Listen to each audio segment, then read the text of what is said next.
Hello friends, screen पर आपको वर्तमान भारतीय समाज का पेपर दिख रहा होगा 2019 में जो हुआ था। ठीक है, सेकंड सेमेस्टर का। तो इसमें जितने भी एक नंबर के क्वेश्चंस आए हुए थे उन सबको हम देखेंगे, चाहे वस्तुनिष्ठ हो चाहे अति लघु उत्तरी हो। ठीक है, जितने भी एक नंबर वाले प्रश्न जितने भी आए हैं उनको हम कवर करेंगे आज। ठीक है, उसका एक वीडियो और बनाऊंगा जिसमें मैं जितने भी लॉन्ग टाइप क्वेश्चन हैं उनको मैं कवर करूँगा। ठीक है, तो स्टार्ट कर देते हैं। रिवीजन भी आपका शुरू हो जाएगा, पढ़ते रहना, बहुत अच्छे से वीडियो देखना। ठीक है, रट लेना है लास्ट ईयर के पेपर को, क्योंकि इतना सिलेबस है नहीं आपका, तो काफ़ी क्वेश्चन जो होते हैं वो रिपीट कर जाते हैं। ठीक है, जो एक नंबर में आए हुए हैं वो क्या होगा, अगली बार जो पेपर आएगा उसमें 2 नंबर में पूछ लिया जाएगा।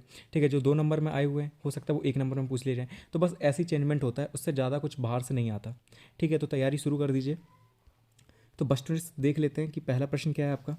शिक्षा वह है जो जीवन को संपूर्ण सत्ता के साथ स्थापित करने की शक्ति होती है। यह विचार किसका है? ठीक है, महात्मा गांधी का है, एरिस का है, रविन्द्रनाथ टैगोर का है, स्वामी विवेकानंद का है। ठीक है, किसने ये कहा था कि शिक्षा वह है जो जीवन को संपूर्ण सत्ता के साथ स्थापित करने की शक्ति होती है? तो यह कथन किसका है? तो रविन्द्रनाथ टैगोर का है। ठीक है, तीसरा ऑप्शन बिल्कुल ठीक हो जाएगा आपका। रविन्द्रनाथ टैगोर ने ही कहा था कि शिक्षा वह है जो जीवन को संपूर्ण सत्ता के साथ स्थापित करने की शक्ति है। अब सेकंड क्वेश्चन है कि गिजुभाई बघेला द्वारा लिखित पुस्तक है। ठीक है, तो गिजुभाई बघेला ने कौन सी पुस्तक लिखी है? दास कैपिटल लिखी है, डिस्कवरी ऑफ इंडिया लिखी है, माई एक्सपेरिमेंट विद ट्रूथ लिखी है, या प्राथमिक शाला में भाषा शिक्षा लिखी है? तो सारे जितने भी भारतीय विचारक थे उनके बारे में मैंने आपको पढ़ाया था, तो आपको अच्छे से याद होगा। बहुत फेमस है गिजुभाई बघेला। इनसे संबंधित जो भी वीडियो है उसे देख लेना अच्छे से, इनसे रिलेटेड क्वेश्चन आता रहता है। ठीक है, हो सकता है इस बार इनका जीवन पर से लिखने को आ जाए। गिजुभाई बघेला का इंपॉर्टेंट व्यक्ति हैं। ठीक है, तो गिजुभाई बघेला की जो पुस्तक है वो है प्राथमिक शाला में भाषा शिक्षा। ठीक है, इंपॉर्टेंट पुस्तक है इनकी, इन्होंने ही लिखी थी गिजुभाई बघेला ने, प्राथमिक शाला में भाषा शिक्षा। फोर्थ ऑप्शन बिल्कुल ठीक हो जाएगा आपका। अब तीसरा क्वेश्चन है आपका कि पाठशाला को बाग, शिशु को पौधा व शिक्षक को माली किसने कहा है? फ्रॉवेल ने, रूसो ने, मॉन्टेसरी ने, या जॉन ड्यूबी ने? तो पाठशाला को बाग, शिशु को पौधा व शिक्षक को माली किसने कहा है? तो फ्रॉवेल ने कहा है। पहला ऑप्शन यहाँ पर आपका बिल्कुल ठीक हो जाएगा। फ्रॉवेल ने क्या कहा है कि पाठशाला को बाग बताया था या बगीचा बताया था, जो शिशु होता है, जो बच्चा होता है, उसे पौधा बताया था, और जो टीचर है उसे माली कहा था। ठीक है, फ्रॉवेल ने। नेक्स्ट क्वेश्चन देख लेते हैं। शिक्षा का प्रमुख उद्देश्य है। ठीक है, शिक्षा का प्रमुख उद्देश्य क्या है? मानसिक विकास करना बच्चे का, शारीरिक विकास करना बच्चे का, सर्वांगीण विकास करना बच्चे का, या सामाजिक विकास करना? देखिए, वैसे तो क्या है कि शिक्षा के सारे ही उद्देश्य हैं। ठीक है, मानसिक विकास करना भी है, शारीरिक विकास करना भी है, सामाजिक विकास करना भी है, लेकिन सबसे सही आंसर क्या है? सर्वांगीण विकास करना, क्योंकि इसमें तीनों चीज़ें मिक्स हो गई हैं। ठीक है, मानसिक विकास भी आ जाएगा इसमें, शारीरिक विकास भी आ जाएगा और सामाजिक विकास भी आ जाएगा। हर तरीके से विकास करना ही आ जाएगा सर्वांगीण विकास में, इसलिए थर्ड ऑप्शन बिल्कुल ठीक हो जाएगा यहाँ पर। अब नेक्स्ट क्वेश्चन है कि शिक्षक द्वारा छात्रों में राष्ट्रीय सद्भावना का विकास किया जा सकता है। मतलब बच्चों में टीचर कैसे राष्ट्रीय भावना का विकास कर सकते हैं? ठीक है, राष्ट्रीय सद्भावना का विकास कैसे कर सकते हैं? उन्हें दंड देकर, पुस्तकों को पढ़ाकर, शिक्षकों द्वारा स्वयं इसका अमल करके, या समझा करके। ठीक है, कैसे वो बच्चों में राष्ट्रीय सद्भावना का विकास कर सकते हैं? तो मार पीट के तो आप नहीं सिखा सकते बच्चों को। ठीक है, और खाली पुस्तकों को पढ़ा देंगे तब भी कुछ नहीं होना बच्चों से। ठीक है, बस पुस्तकों तो आप पढ़ाते रहेंगे पुस्तकें, लेकिन बच्चों पे कोई असर नहीं होगा इससे। ठीक है, ऐसा तो है नहीं कि राष्ट्रीय सद्भावना का विकास हो जाएगा उनमें। फिर तीसरा फोर्थ पॉइंट है कि समझा करके। तो समझाना और पुस्तकों को पढ़ाना सेम ही चीज़ होगी, कितना भी आप समझा लें इतना असर नहीं पड़ता बच्चों पे। लेकिन स्वयं अगर आप उस चीज़ पर अमल करते हैं, ठीक है, ऐसी चीज़ें बातें मानते हैं, खुद अमल करते हैं, तो बच्चे उससे ज़्यादा सीखते हैं। ठीक है, टीचर्स को देखकर वो चीज़ें सीखते हैं। तो थर्ड ऑप्शन यहाँ पे बिल्कुल ठीक हो जाएगा। नेक्स्ट क्वेश्चन है कि मनुष्य की अंतर्निहित पूर्णता को अभिव्यक्त करना ही शिक्षा है। यह विचार किसका है? ठीक है, तो मनुष्य की अंतर्निहित पूर्णता को अभिव्यक्त करना ही शिक्षा है, यह विचार किसका है? रविन्द्रनाथ टैगोर का, स्वामी विवेकानंद का, अरस्तु का, या महात्मा गांधी का? तो यह जो कथन है वो स्वामी विवेकानंद का है। स्वामी विवेकानंद ने कहा था कि मनुष्य की अंतर्निहित पूर्णता को अभिव्यक्त करना ही शिक्षा है। ठीक है, तो शिक्षा के बारे में इनका कथन है, इंपॉर्टेंट कथन है, कई बार पूछा जाता है, इसलिए याद रखना इस चीज़ को। अब नेक्स्ट क्वेश्चन है कि अनवार प्राथमिक शिक्षा का प्रावधान संविधान के किस अनुच्छेद में किया गया है? तो देखिए, अनवार प्राथमिक शिक्षा का जो प्रावधान है बहुत इंपॉर्टेंट है, कई जगह किया गया है संविधान में हमारे। ठीक है, जो अनवार प्राथमिक शिक्षा है इसकी बात कई बार की गई है। ठीक है, कई अनुच्छेदों में की गई है, तो आप याद रखना। पहले तो 21 का में की गई थी इसकी बात, फिर अनुच्छेद 45 में की गई इसकी बात। ठीक है, तो इसमें अगर सही ऑप्शन देखेंगे तो अनुच्छेद 45 हो जाएगा। ठीक है, थर्ड ऑप्शन यहाँ पे बिल्कुल ठीक है। अनुच्छेद 45 आता है डीपीईपी के अंतर्गत। जो राज्य के नीति निर्देशक तत्व होते हैं, ठीक है, वो 36 से लेकर 51 तक गए हैं। ठीक है, अनुच्छेद 36 से लेकर अनुच्छेद 51 तक, और उन्हीं में जो अनुच्छेद 45 है उसमें इसकी बात की गई है। नेक्स्ट क्वेश्चन है कि महात्मा गांधी के दर्शन के अनुसार छात्रों की क्रियाशीलता के लिए पाठ्यक्रम में आवश्यक है। मतलब महात्मा गांधी के जो दर्शन थे उसके अनुसार क्या है कि अगर बच्चों की आपको क्रियाशीलता बढ़ानी है तो पाठ्यक्रम में क्या शामिल करना चाहिए? भूगोल विषय, हस्तकला विषय, इतिहास विषय या विज्ञान विषय? तो महात्मा गांधी के दर्शन के अनुसार अगर बच्चों में क्रियाशीलता आपको बढ़ानी है कि बच्चे खुद करके चीज़ों को सीखें, तो इनके अनुसार हस्तकला विषय को जोड़ना चाहिए सिलेबस में। ठीक है, तो सेकंड ऑप्शन बिल्कुल ठीक हो जाएगा। हस्तकला विषय अगर आप जोड़ेंगे बच्चे सिलेबस में तो बच्चे खुद चीज़ों को करके सीखेंगे, तो सेकंड ऑप्शन बिल्कुल ठीक हो जाएगा। नेक्स्ट क्वेश्चन है कि शिक्षा में प्रयोजनवादी शिक्षा होती है। तो देखिए हमने आदर्शवादी के बारे में पढ़ा था, ठीक है, प्रकृतिवादियों के बारे में पूरा पढ़ा हमने, प्रयोजनवादी के बारे में पढ़ा। तो शिक्षा में प्रयोजनवादी शिक्षा कैसी होती है? अध्यापक केंद्रित होती है, विषय केंद्रित होती है, पाठ्यक्रम केंद्रित होती है या अनुभव केंद्रित होती है? तो देखिए जो आदर्शवादी थे उसमें जो पढ़ाई थी वो अध्यापक केंद्रित थी, ठीक है, शिक्षक केंद्रित। प्रकृतिवादी में कैसी थी? तो वो थी आपकी बालक केंद्रित, ठीक है, उसमें चाहते थे कि बच्चों को फ्री छोड़ दें आप वातावरण में, वो खुद ब खुद चीज़ों को सीखेगा, ऐसा था ना। और जो प्रयोजनवादी थे इसमें अनुभव केंद्रित है, ठीक है, तो फोर्थ ऑप्शन बिल्कुल ठीक हो जाएगा यहाँ पर कि शिक्षा जो प्रयोजनवादी शिक्षा है वो कैसी है? अनुभव केंद्रित है, एक्सपीरियंस पे बेस्ड है। नेक्स्ट क्वेश्चन है कि शिक्षा में निस्पंदन सिद्धांत किसने दिया था? हंटर ने, मैकाले ने, बोर्ड ने या फ्रांसिस ने? तो देखिए बहुत इंपॉर्टेंट क्वेश्चन है निस्पंदन सिद्धांत, ठीक है, कहीं निस्पंदन लिखा होता है कहीं निस्यंदन लिखा होता है, बहुत ही इंपॉर्टेंट है, ठीक है। तो ये दिया था लॉर्ड मैकाले ने, और लॉर्ड मैकाले से संबंधित जो भी वीडियो है उसे अच्छे से देख लेना, इनसे संबंधित क्वेश्चन आता ही आता है, ठीक है, 2-3 क्वेश्चन बन जाते हैं इनसे। तो लॉर्ड मैकाले का निस्यंदन सिद्धांत पढ़ लेना। इन्होंने कहा था कि जो शिक्षा है वो हम सभी को नहीं देंगे, खाली जो उच्च वर्ग है समाज का, जो उच्च वर्ग होगा खाली उसे हम शिक्षा देंगे, ठीक है, उससे क्या होगा, छन छन कर शिक्षा हर वर्ग तक पहुंच जाएगी, ठीक है, ऐसा इनका कहना था। तो यही था निस्यंदन सिद्धांत, तो ये लॉर्ड मैकाले हैं, सेकंड ऑप्शन। नेक्स्ट क्वेश्चन है कि ऐसी शिक्षा जिसमें किसी निश्चित समय, पाठ्यक्रम, विद्यालय की आवश्यकता नहीं होती, ऐसी शिक्षा क्या कहलाती है? औपचारिक शिक्षा, वैकल्पिक शिक्षा, अनौपचारिक शिक्षा या सतत शिक्षा? तो देखिए ऐसी शिक्षा की अगर हम बात करें जिसमें कोई समय ना हो, कोई सीमा ना हो, ठीक है, आप कभी भी शिक्षा ग्रहण कर सकते हैं, पाठ्यक्रम आपका कोई निश्चित ना हो, ठीक है, विद्यालय की भी आवश्यकता नहीं, चलते फिरते आपको कोई ना कोई शिक्षा दे जा रहा है, ठीक है, कोई ना कोई कुछ बता जा रहा है, तो ऐसी शिक्षा क्या कहलाएगी? आपकी अनौपचारिक शिक्षा कहलाएगी, ठीक है, ऐसी शिक्षा को हम अनौपचारिक शिक्षा कहते हैं। मतलब ऐसी शिक्षा जो हम अपने घर में लेते हैं, ठीक है, हमारे दादी बाबा मम्मी पापा जो हमें सिखाते हैं चीज़ें, वो अनौपचारिक शिक्षा है। हमारे भाई बहन जो हमें सिखाते हैं वो अनौपचारिक शिक्षा है, ठीक है। और मैं आपको शिक्षा दे रहा हूँ इंटरनेट के माध्यम से, तो ये क्या है? तो ये दूरस्थ शिक्षा के अंतर्गत आ जाएगा, ठीक है, कि आप इंटरनेट के माध्यम से सीख रहे हैं, पत्राचार के माध्यम से सीख रहे हैं, तो ये सारी दूरस्थ शिक्षा आ जाएगी। औपचारिक शिक्षा क्या होती है? तो औपचारिक शिक्षा वो शिक्षा होती है जो हम विद्यालय में लेते हैं, ठीक है, अपने कोचिंग इंस्टीट्यूट में लेते हैं, जिसमें समय निश्चित है, टाइम निश्चित है, ठीक है, कोई आता जाता हमें नहीं सिखा रहा है, ठीक है, हमारा टीचर प्रॉपर जो टीचर है वो हमें सिखा रहा है चीज़ों को, तो वो औपचारिक शिक्षा है। उसमें हर चीज़ निश्चित होती है, समय सीमा निश्चित होगी, टीचर निश्चित होगा, पाठ्यक्रम निश्चित होगा, हमें वही शिक्षा दी जाएगी। लेकिन अनौपचारिक शिक्षा में ना पाठ्यक्रम निश्चित होता है, ना टीचर निश्चित होता है, ठीक है, कोई भी चीज़ निश्चित नहीं है, ना समय सीमा निश्चित है। तो आप समझ गए होंगे, थर्ड ऑप्शन यहाँ पे बिल्कुल ठीक हो जाएगा। नेक्स्ट क्वेश्चन देख लेते हैं कि सीखने के लिए स्वतंत्रता एवं निरंतरता आवश्यक है, यह विचार किसका है? फ्रॉबेल का, हल का, डॉल्टन का या सिम्पसन का?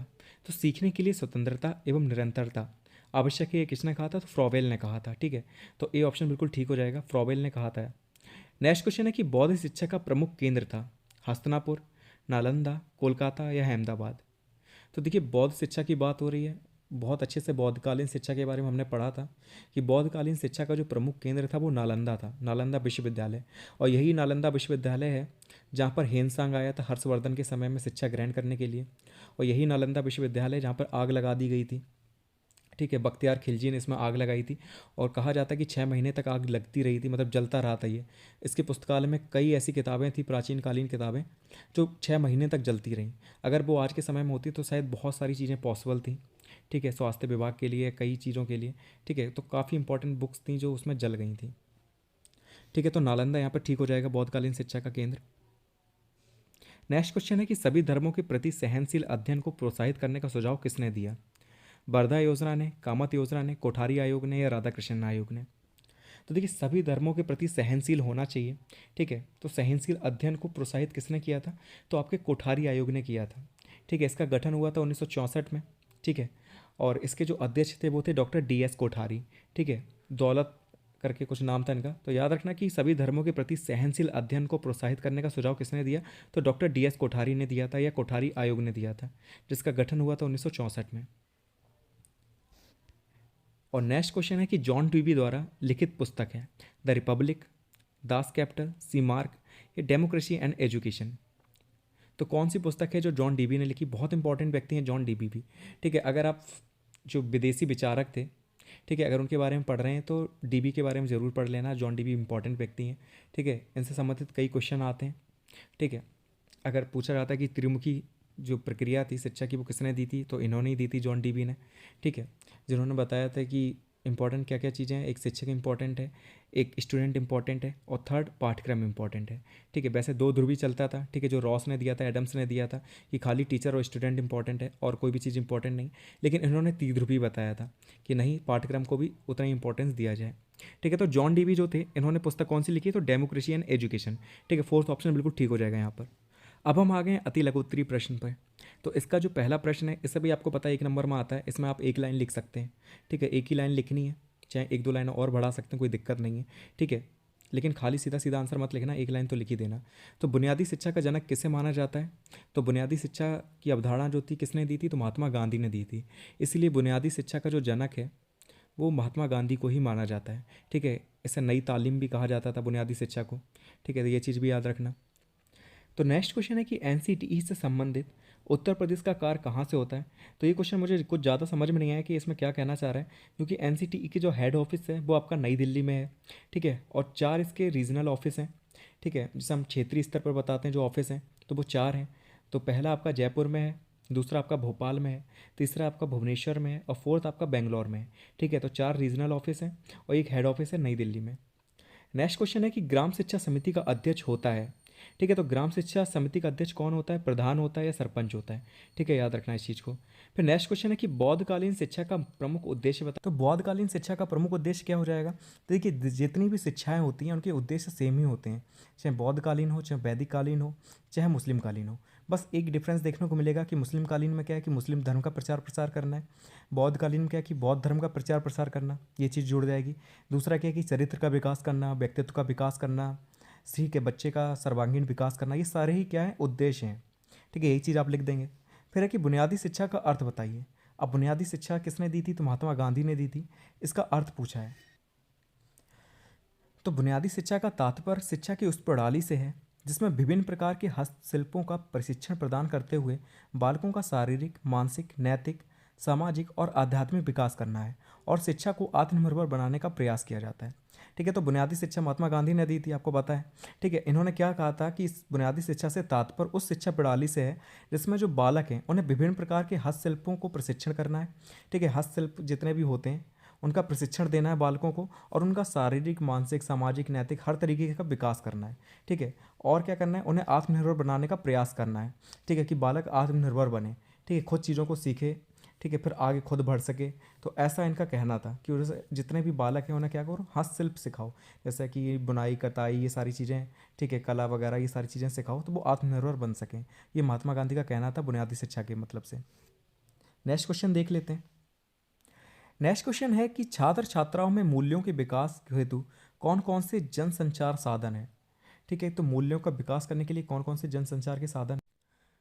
तो देखिए, बच्चों में अगर आप मूल्यों का विकास करना चाहते हैं तो आप चित्र के माध्यम से, चार्ट, पोस्टर, या कोई प्रदर्शनी लगवाकर स्कूल में, या सांस्कृतिक कार्यक्रम में उन्हें भाग दिलवाकर, ठीक है, उनके माध्यम से भी मूल्यों का विकास किया जा सकता है। पाठ से आगामी क्रियाएं जो होती हैं उनके द्वारा, शारीरिक क्रियाएं, खेल कूद के माध्यम से, कई चीज़ें हैं जिनके माध्यम से आप मूल्यों का विकास कर सकते हैं बच्चों के अंदर, ठीक है। तो सारी इंपॉर्टेंट चीज़ें हैं, तो इनके माध्यम से क्या होता है कि बच्चों में मूल्यों का विकास हो सकता है, ठीक है। ईमानदारी जैसी जो वैल्यूज़ हैं उनका विकास। नेक्स्ट क्वेश्चन है कि भूमंडलीय ताप वृद्धि किसे कहते हैं? तो भूमंडलीय ताप वृद्धि से मतलब समझ रहे हैं आप कि जो हमारी पृथ्वी है उसका तापमान बढ़ता जा रहा है, ठीक है। तो उसी को हम कहते हैं भूमंडलीय ताप वृद्धि। अब ये क्यों बढ़ता है? तो कई ग्रीन हाउस गैसेस हैं, वो क्या करती हैं, आपको पता है कि सूर्य का जितना भी तापमान, मतलब सूर्य की किरणें हैं पृथ्वी पर पड़ती हैं तो उसका तापमान ये अवशोषित कर लेती हैं, जो ग्रीन हाउस गैसें होती हैं। अब ये अवशोषित कर लेती हैं, वापस नहीं जाने देती उन्हें, ठीक है। तो अवशोषित करने की वजह से क्या होता है कि पृथ्वी का तापमान बढ़ता जाता है, धीरे धीरे बढ़ता जाएगा, बढ़ता जाएगा। तो पृथ्वी का जो औसत तापमान है उससे बहुत ज़्यादा गर्म हो जाएगी। जैसे मान लिया औसत तापमान पृथ्वी का कितना है? जो 14 डिग्री सेल्सियस है, ठीक है। औसत तापमान अगर ऑल ओवर देखें तो 14 डिग्री सेल्सियस पृथ्वी का औसत तापमान है। लेकिन क्या होता है कि जो CFC गैसेस हैं, CFC है या और गैसें हैं, ठीक है, या हम कह सकते हैं ग्रीन हाउस गैसें हैं, वो क्या करती हैं, इनको अवशोषित कर लेती हैं। अब अवशोषित कर लेंगी तो पृथ्वी का तापमान बढ़ता जाएगा। 14 डिग्री जो होना चाहिए था, अब कहीं पर 30 डिग्री हो रहा है, कहीं 35 डिग्री हो रहा है, तो तापमान बढ़ रहा है। ठीक है, तो यही कहलाता है भूमंडलीय ताप वृद्धि। नेक्स्ट क्वेश्चन है कि किन्हीं 4 मानवीय मूल्यों का उल्लेख कीजिए। ठीक है, तो 4 मानवीय मूल्य पूछे गए, मतलब जो वैल्यूज़ होती हैं उनके बारे में पूछा गया। तो इसमें अहिंसा आ जाएगी, शांति आ जाएगी, धैर्य है, न्याय है, ईमानदारी है, सत्यनिष्ठा, निष्पक्षता, जिम्मेदारी, ये सारी वैल्यूज़ हैं। ठीक है, तो यही होते हैं मानवीय मूल्य, इनके बारे में आप लिख सकते हैं। नेक्स्ट क्वेश्चन है कि जल संचयन का मूल सिद्धांत क्या है। तो देखिए, जल संचयन से मतलब है कि जल को इकट्ठा करना। ठीक है, तो मेन जो उद्देश्य है यही है कि जल संचयन का मतलब है कि जल को इकट्ठा करना। अब जब जल आप इकट्ठा कर लेंगे उसके बाद उसका यूज़ करना, और फिर यूज़ करने के बाद भी ऐसा रखना कि और कई कामों में आप उसका यूज़ कर पाएँ। ठीक है, तो यही जल संचयन कहलाता है। अब जल संचयन में क्या है कि इससे क्या होता है, एक तो क्या है कि आपको जल आसानी से उपलब्ध हो जाता है। ठीक है, कमी नहीं पड़ती। जैसे आपने क्या कि कुछ पानी जो आपका वेस्ट जा रहा था, आपने उससे कपड़े धुल लिए, या किसी जो सिंचाई में यूज़ कर लिया, अन्य कामों में यूज़ कर लिया। ठीक है, तो पानी वेस्ट नहीं जा रहा है वो आपका। ठीक है, तो यही जल संचयन कहलाता है कि आप एक तो क्या कि पानी की उपलब्धता हो रही है, दूसरा जो जल स्तर गिर रहा है तो वो जल स्तर नहीं गिरेगा। ठीक है, तो यही मूल सिद्धांत है जल संचयन का। फिर नेक्स्ट क्वेश्चन है कि जल प्रदूषण को दूर करने के उपाय बताइए। तो ये तो आप सभी लिख सकते हैं कि कीटनाशक जो हम यूज़ कर रहे हैं खेतों में कम से कम करने चाहिए। ठीक है, उसका जो जल है तो ऐसी जगह पे ना जाए जहाँ पे पीने वाला पानी होता है। ठीक है, कपड़े जो हम लोग धुल लेते हैं, ठीक है, नदियों वदियों में, नदियाँ हम ख़राब कर रहे हैं, कई चीज़ें ऐसी हैं, तो आप लिख सकते हैं जल प्रदूषण को दूर करने के उपाय। नेक्स्ट क्वेश्चन है कि वैदिक साहित्य में शिक्षा शब्द का प्रयोग किन अर्थों में किया गया है। तो सिंपल सा ये है कि वैदिक साहित्य में जो शिक्षा शब्द का प्रयोग है वो व्यक्ति को सभ्य एवं उन्नत बनाने के लिए किया गया है। ठीक है, कि व्यक्ति को सभ्य होना चाहिए और उसे उन्नत बनाना, यही शिक्षा का अर्थ है वैदिक काल में। नेक्स्ट क्वेश्चन है कि बालिका शिक्षा का आशय बताइए। तो इस तो इसमें जो बालिकाओं की शिक्षा है उसकी इंपॉर्टेंस बताने की, क्यों उनके लिए इतनी ज़रूरी है शिक्षा। ठीक है, कि आज के समय में लड़का लड़की सब बराबर हैं, एक नज़र से देखा जाता है। ठीक है, तो आप बता सकते हो उसकी इंपॉर्टेंस, कुछ पॉइंट्स लिख देना इसके बारे में। नेक्स्ट क्वेश्चन है कि अनौपचारिक शिक्षा का उद्देश्य बताइए। अब अनौपचारिक शिक्षा के बारे में आप सभी जानते हैं अच्छे से, अभी मैंने आपको बताया भी है कि अनौपचारिक शिक्षा कौन सी होती है। ऐसी शिक्षा जो जीवन भर चलती है। ठीक है, आप इसके उद्देश्य क्या है। ऐसी शिक्षा जो हम घर में ग्रहण करते हैं मम्मी पापा से और घर वालों से, भाई बहन से, इन सभी से। ठीक है, बाजार में दोस्त सिखा देते हैं कई चीज़ें, तो ये सारी अनौपचारिक शिक्षा है। अब इसके उद्देश्य लिखने हैं हमें। तो उद्देश्य यही है कि अनौपचारिक शिक्षा जो है वो औपचारिक शिक्षा की जितनी भी कमियां रह जाती हैं उनको पूरा करती है। शैक्षिक स्तर को उन्नति देती है, कि मतलब काफ़ी ऊपर तक ले जाती है, क्योंकि सारी शैक्षिक स्तर, ऐसा नहीं कि हम खाली जितनी भी शिक्षा है वो हम विद्यालय में ही लेते हैं। तो ऐसा नहीं हो सकता कि कोचिंग सेंटर में ही हम सारी शिक्षा लेते हैं। बहुत सी शिक्षा बहुत ज़रूरी होती है हमारे जीवन के लिए, आगे बढ़ने के लिए, जो हमें अपने परिवार से मिलती है। ठीक है, समाज से मिलती है, तो वो भी बहुत ज़रूरी है। शिक्षा स्तर में जो गिरावट आती है, ठीक है, कई छात्र होते हैं विद्यालय में खुलकर अपनी बात नहीं बोल पाते, नहीं रख पाते, तो अनौपचारिक शिक्षा उनके लिए बहुत ज़्यादा ज़रूरी है। और जैसे जैसे जनसंख्या बढ़ रही है, ठीक है, कई कठिनाइयाँ आती हैं लोगों के सामने, तो उनके लिए भी अनौपचारिक शिक्षा बहुत ज़रूरी है। ठीक है, तो यही सारे उद्देश्य हो जाएंगे इनके। फिर नेक्स्ट क्वेश्चन है कि दूरस्थ शिक्षा का उद्देश्य बताइए। तो देखिए, दूरस्थ शिक्षा के बारे में आप समझ रहे हैं ना, इसे पत्राचार शिक्षा भी कहा जाता है। ठीक है, अब आप मुझसे क्यों पढ़ रहे हैं। ठीक है, आप पढ़ रहे हैं ना यूट्यूब के माध्यम से, क्यों पढ़ रहे हैं। ठीक है, आपको जो भी आपके उद्देश्य हैं ना, आप उन्हीं उद्देश्यों को लिख सकते हैं। क्योंकि कई लोग होते हैं जो विद्यालय नियमित रूप से नहीं जा पाते हैं, विद्यालय नहीं जा पाते, स्कूल नहीं जा पाते। कई लोग ऐसे होते हैं जिनकी पढ़ाई पूरी नहीं हो पाती, ठीक है, बीच में ही विद्यालय छोड़ना पड़ जाता है, तो वो घर बैठ के ही अपना बिजनेस भी देख रहे हैं, पढ़ाई को भी देख रहे हैं, मैनेज कर रहे हैं कैसे भी। तो यही सारे उद्देश्य हैं दूरस्थ शिक्षा के। ठीक है, जो इंटरनेट के माध्यम से हम शिक्षा लेते हैं, या ये ओपन यूनिवर्सिटी जो होती है, जैसे इग्नू है आपकी, ठीक है, उसके माध्यम से शिक्षा ग्रहण कर रहे हैं, तो ये सारी दूरस्थ शिक्षा ही है। ठीक है, अब नेक्स्ट क्वेश्चन है कि शिक्षा और समाज का संबंध बताइए, कि शिक्षा और समाज में क्या संबंध है। देखिए, मनुष्य एक सामाजिक प्राणी है। अब वो समाज में रहता है तो समाज के जो लोग होते हैं उनसे सामंजस्य बनाना पड़ता है उसे, और सामंजस्य बनाने के लिए नए नए आदर्श हैं उसे अपनाने पड़ते हैं, कई चीज़ें ऐसी होती हैं। ठीक है, क्योंकि शिक्षा के माध्यम से क्या होगा, क्या संबंध है दोनों में, कि शिक्षा के माध्यम से ही जो मनुष्य होता है वो समाज में परिवर्तन ला सकता है। ठीक है, सामाजिक विरासत है उसका संरक्षण कर सकता है। ठीक है, संस्कृति का विकास कर सकता है, अपने व्यक्तित्व का विकास कर सकता है, राजनीतिक एवं आर्थिक विकास कर सकता है। ठीक है, सामाजिक भावना की भी जागृति होती है। तो शिक्षा बहुत ज़रूरी है एक समाज के लिए। ठीक है, और एक अच्छा समाज वही कहलाता है जहाँ पर सारे लोग शिक्षित होते हैं। इसलिए हम कह सकते हैं कि शिक्षा और समाज एक दूसरे के पूरक हैं। तो 1 मार्क्स के जितने भी क्वेश्चन आए थे इस पेपर में सारे हमने कर लिए हैं। 2 मार्क्स के क्वेश्चन हम नेक्स्ट वीडियो में कर लेंगे। तो इस वीडियो को ज़्यादा से ज़्यादा अपने दोस्तों के साथ शेयर करना, जो अभी तक चैनल से नहीं जुड़े वो भी जुड़ जाएँ। ठीक है, तो तैयारी करते रहिए, मिलते हैं नेक्स्ट वीडियो में। Thank you so much for watching this video.